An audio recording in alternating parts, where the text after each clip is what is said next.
Sugar یعنی ذیابیطس۔ Sugar کے اقسام۔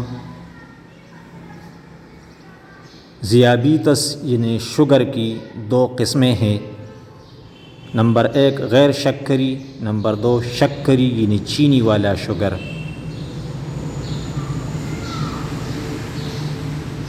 آج ہم نمبر 1 ذیابیطس یعنی شوگر غیر شکری کے بارے میں کچھ بات کرتے ہیں۔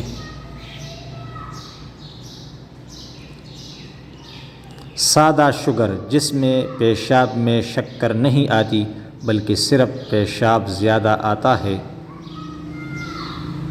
اس حالت کو مثانہ اور گردوں کی سوزش کہتے ہیں۔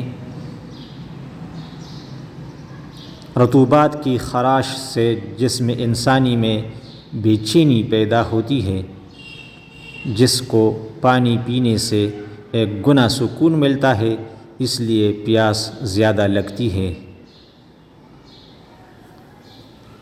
اور ایک عضو دوسرے عضو سے بڑی تیزی سے پانی جذب کر لیتا ہے۔ چنانچہ مثانہ گردوں سے اور گردے جگر سے، جگر ماساریقہ سے، ماساریقہ معدے سے پانی کو جذب کرتے چلے جاتے ہیں۔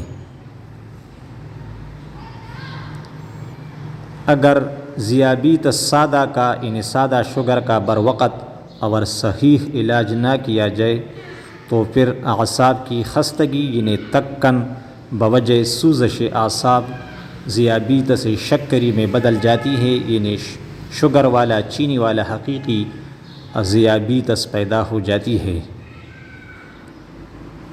جاری ہے، انتظار فرمائیے، چینل سبسکرائب اور ویڈیوز کو لائک کر دیجیے۔